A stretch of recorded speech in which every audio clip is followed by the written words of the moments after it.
My next guest first made a fool of himself as part of the legendary Monty Python comedy troupe. Now he and a gentleman named Robbie Coltrane make fools of themselves together as small-time crooks, who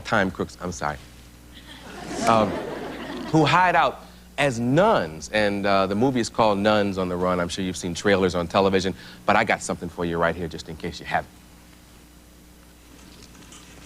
It's our day off. Please welcome none other than Eric Idle.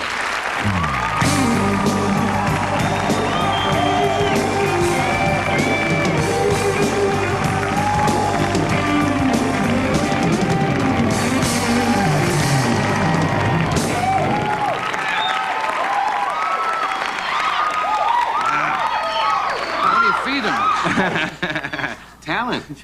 Throw 'em raw meat? Yeah. Can I ask you a question? Sure. Do you pad your pants?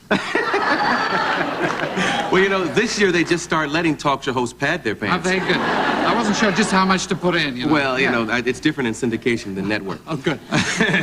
I use a large carafe. And, I use the medium size, you know. Just to be on the safe side. You look cute as a nun. Well, thank you. Did you enjoy that experience? Oh, it was lovely. I've always wanted to get into a nun's habit, you know.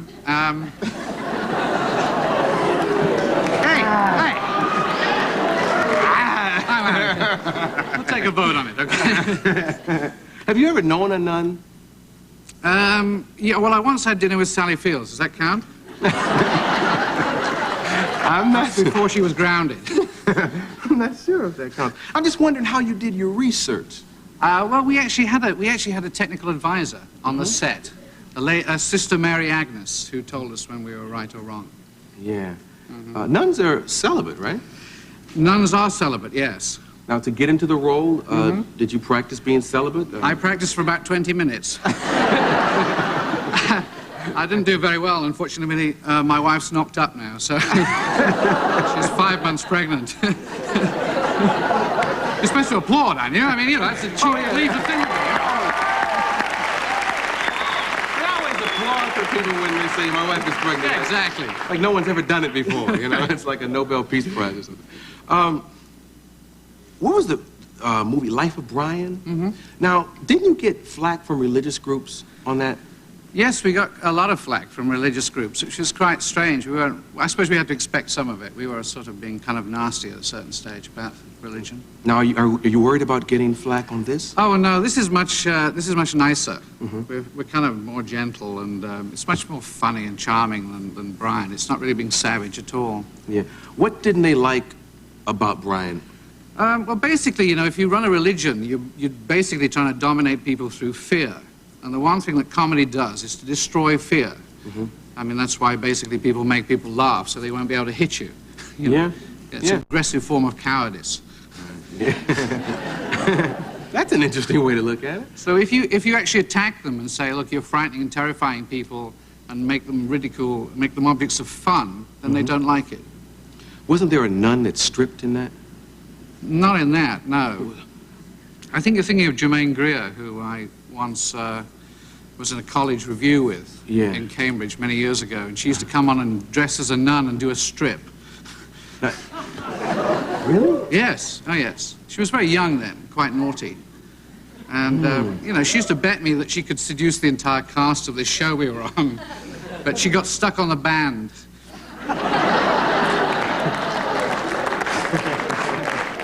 It's not a new story. Oh, boy. So, you worked with the theater for how long in Cambridge?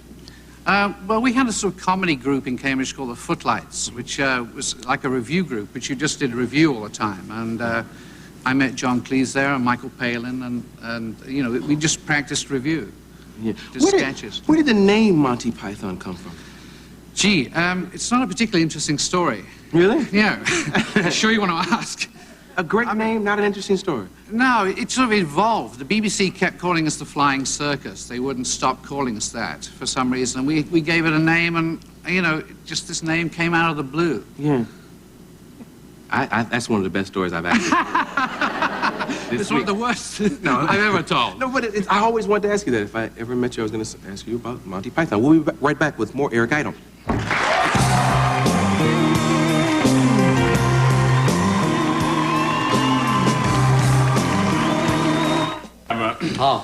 Still.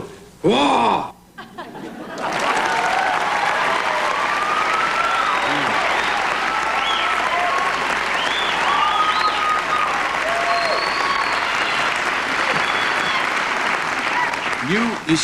You guys started in about 69, right? Exactly in 69, yes. Yeah, in your minds, what did you want to do as a troupe?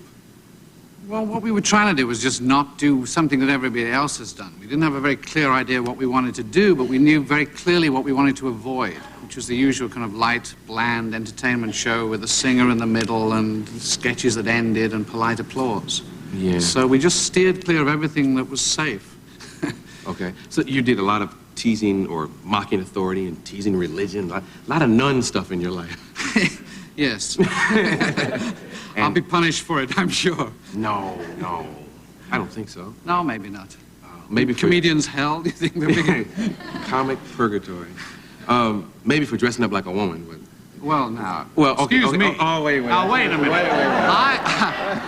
I was watching television the other night, and there was a repeat of Coming to America, and Eddie Murphy was there with this absolute scrubber. It looked like... looked like the last girl to leave a Stones party.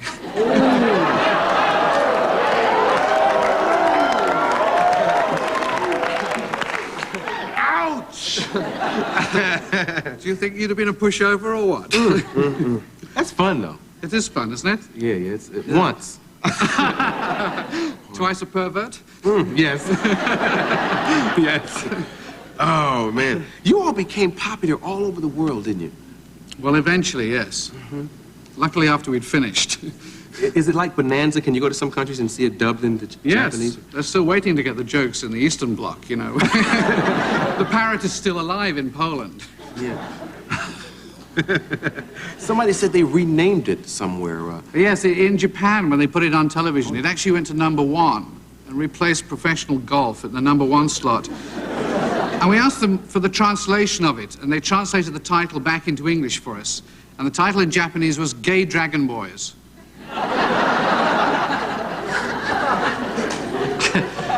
That's very weird. Very strange. Gay Dragon Boys. Did you ask for an explanation from somebody? No, we didn't get one anyway. Spike Milligan said watching our show in Japanese, dubbed into Japanese, was the funniest thing he'd ever seen. Yeah. Let's talk about the Ruddles. Okay. What did the Beatles think of the Ruddles? Well, most of them quite liked it. I think Paul was a bit shirty. Really? I think he didn't, I sort of had to play him. But George actually encouraged me and abetted me and made me do it. Because I'd done it as a small clip on a TV show I had.